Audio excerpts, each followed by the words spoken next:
목소리로 봉독하시겠습니다. 사람이 땅 위에 번성하기 시작할 때에 그들에게서 딸들이 나니 하나님의 아들들이 사람의 딸들의 아름다움을 보고 자기들이 좋아하는 모든 여자를 아내로 삼는지라. 여호와께서 이르시되 나의 영이 영원히 사람과 함께하지 아니하리니 이는 그들이 육신이 됨이라. 그러나 그들의 날은 120년이 되리라 하시니라.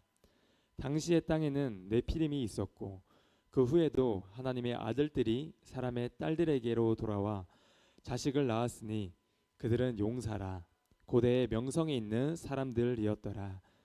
여호와께서 사람의 제약이 세상에 가득함과 그의 마음으로 생각하는 모든 계획이 항상 악할 뿐임을 보시고 땅에 사람 지으셨음을 한탄하사 마음에 근심하시고 이르시되 내가 창조한 사람을 내가 지면에서 쓸어버리되 사람으로부터 가축과 기는 것과 공중의 새까지 그리하리니 이는 내가 그것들을 지었음을 한탄하매니라 하시니라. 그러나 노아는 여호와께 은혜를 입었더라. 이것이 노아의 족본이라. 노아는 의인이요 당대의 완전한 자라. 그는 하나님과 동행하였으며 세 아들을 낳았으니 셈과 함과 야벳이라. 그때 온 땅이 하나님 앞에 부패하여 포악함이 땅에 가득한지라.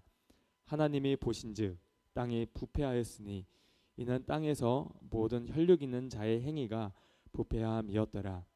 하나님이 노아에게 이르시되 모든 혈육 있는 자의 포악함이 땅에 가득함으로 그 끝날이 내 앞에 이르렀으니 내가 그들을 땅과 함께 멸하리라.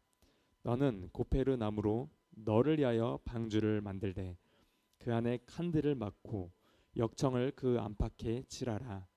내가 만들 방주는 이러하니 그 길이는 300규빗 너비는 50규빗 높이는 30규빗이라. 거기에 창을 내되 위에서부터 한 규빗에 내고 그 문은 옆으로 내고 상중하 3층으로 할지니라. 내가 홍수를 땅에 일으켜 무릇 생명의 기운이 있는 모든 육체를 천하에서 멸절하리니 땅에 있는 것들이 다 죽으리라. 그러나 노아는 내가 내 언약을 세우리니 너는 내 아들들과 내 아내와 내 며느리들과 함께 그 방주로 들어가고 혈육 있는 모든 생물을 너는 각기 암수 한 쌍씩 방주로 이끌어들여 너와 함께 생명을 보존하게 하되 새가 그 종류대로 가축이 그 종류대로 땅에 기는 모든 것이 그 종류대로 각기 둘씩 내게로 나아오리니 그 생명을 보존하게 하라. 너는 먹을 모든 양식을 내게로 가져다가 저축하라. 이것이 너와 그들의 먹을 것이 되리라. 노아가 그와 같이 하여 하나님이 자기에게 명하신 대로 다 준행하였더라. 아멘. 기도하겠습니다. 하나님 아버지, 오늘로 새벽 예배로 하루를 시작하게 하시니 감사드립니다. 오늘도 우리가 주님과 동행하는 삶이 되게 하시고 우리가 주의 말씀을 묵상할 때 하나님의 뜻을 온전히 깨닫고 그 말씀대로 우리가 순종할 수 있도록 주님 은혜를 베풀어 주시옵소서. 또 우리가 말씀을 통하여서 하나님을 더 알아가기를 원합니다. 그 말씀의 깊이가 날로 갈수록 더욱 충만하게 하여 주시옵소서. 또 이 시간 많은 기도 제목을 가지고 주님 앞에 나아갑니다. 우리가 기도하는 것마다 하나님의 뜻을 쫓아 간구하게 하시고 그 뜻이 온전히 이루어지는 것을 우리의 삶 가운데 보게 하여 주시옵소서. 이 시간도 우리와 함께 하실 줄 믿사오며 우리 구주 예수 그리스도의 이름으로 기도드립니다. 아멘. 사람이 번성하기 시작하면서 땅에는 죄악으로 가득 차게 됩니다. 하나님께서 사람이 마음으로 계획하는 바가 항상 악할 뿐임을 보시고 한탄하십니다. 그래서 하나님께서는 이렇게 마음을 먹으시죠. 본문 6절과 7절 말씀에 그 내용이 나오는데요. 제가 읽겠습니다. 땅 위의 사람 지으셨음을 한탄하사 마음에 근심하시고 이르시되 내가 창조한 사람을 내가 지면에서 쓸어버리되 사람으로부터 가축과 기는 것과 공중의 새까지 그리하리니 이는 내가 그것들을 지었음을 한탄함이니라 하시니라. 아멘. 바로 하나님께서 홍수를 일으켜 땅을 멸하시기로 정하십니다. 모든 가축과 또 모든 사람과 가축과 공중의 새까지도 다 쓸어버리시기로 마음을 먹으십니다. 그러나 그때 하나님께 은혜를 받은 사람이 등장하는데요. 본문 6장 8절 말씀을 함께 읽겠습니다. 시작. 그러나 노아는 여호와께 은혜를 입었더라. 아멘. 노아는 여호와께 은혜를 입습니다. 왜일까요? 왜 노아는 하나님께 은혜를 입었을까요? 그 근거가 본문 9절에 나타나 있습니다. 본문 9절을 함께 읽겠습니다. 이것이 노아의 족본이라. 노아는 의인이요 당대의 완전한 자라. 그는 하나님과 동행하였으며. 아멘. 여기서 노아는 의인이요 당대의 완전한 자라고 말하고 있습니다. 그는 또 하나님과 동행했다고 말합니다.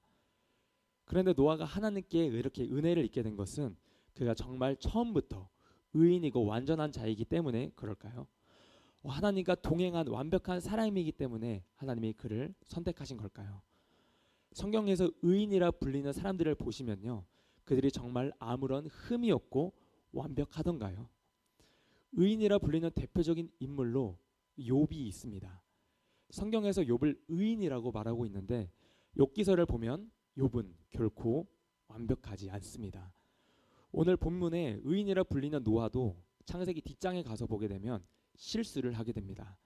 포도주를 마시고 취하게 되는데 그때 자식들 앞에서 한 그 실수는 어떻게 봐야 할까요? 그래서 로마서 3장 23절에서는 이렇게 말합니다. 모든 사람이 죄를 범하였음에 하나님의 영광에 이르지 못하였다. 그렇다면 로마서에서 말하는 이 말씀이 틀린 걸까요? 여러분, 우리가 아무런 흠도 없고 완벽해야만 하나님이 선택하시고 우리가 온전해야만 하나님이 동행해 주십니까? 만약 그렇다고 한다면 본문 8절과 9절의 내용은 우리 모두를 좌절하게 만듭니다. 우리가 완벽해야만 구원에 다다를 수 있고 우리가 완벽해야만 하나님이 선택하신다면 그 누구도 의인이 될 자가 없기 때문입니다. 노아는 의인이요 당대의 완전한 자라. 그래서 여기서 말하는 언어를 보시면요, 의인이라는 단어와 완전한 자라는 이 표현은 다분한 노력을 의미하는 단어입니다. 그러니까 이 제약이 가득한 어두운 세상 속에서 그 누구도 하나님의 뜻대로 살아가려고 하지 않은 그때에 바로 노아는 하나님의 뜻에 합당한 삶을 살려고 노력한 사람이었다는 것입니다. 그는 어떻게든 하나님과 동행하고 어떻게든 하나님의 말씀에 따라 살아가려고 했습니다. 그걸 바로 의인이라고 하는 것이고 그걸 완전하다 말하고 있는 것입니다.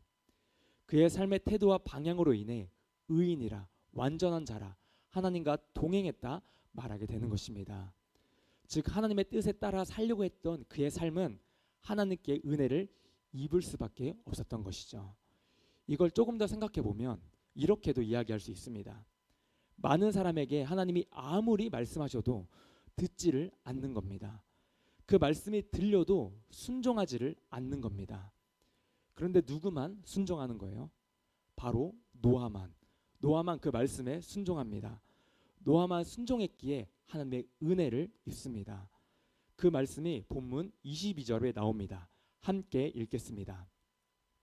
노아가 그와 같이 하여 하나님이 자기에게 명하신 대로 다 준행하였더라. 아멘. 이 말씀은 노아가 방주를 만드는 것으로 이걸 증명해 주고 있습니다. 노아는 하나님의 말씀을 따라 방주를 지었습니다. 이 부분에 대해서 우리가 잠시 짚고 가야 할 것이 있는데요. 일부 성경학자들은 이렇게도 말합니다. 노아 홍수 이전에는 비가 단 한 번도 내린 적이 없었다. 그래서 당시 사람들에게 홍수라는 것은 상상할 수도 없는 재앙이었다고도 말합니다. 그런데 노아는 하나님이 방주를 만들라는 그 말씀에 순종합니다. 과연 그 순종이 쉬웠을까요? 일부 성경학자들이 말한 것처럼 만약 그 전에 비가 다 한 번도 내린 적이 없다고 한다면 노아가 방주를 만드는 일은 마치 미친 사람처럼 보였을 것입니다.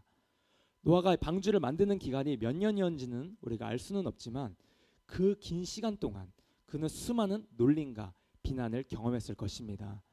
그럼에도 노아는 끝까지 하나님께서 명하신 바를 준행하였습니다. 그래서 노아는 하나님께 은혜를 입게 됩니다. 그 은혜가 무엇입니까? 바로 하나님의 말씀에 노아가 순종했을 때 사망에서 생명으로, 심판에서 영생으로 옮겨지게 됩니다. 그렇다면 우리는 지금 그 말씀에 순종하려고 하십니까? 하나님의 말씀에 따라 살아가려고 하십니까?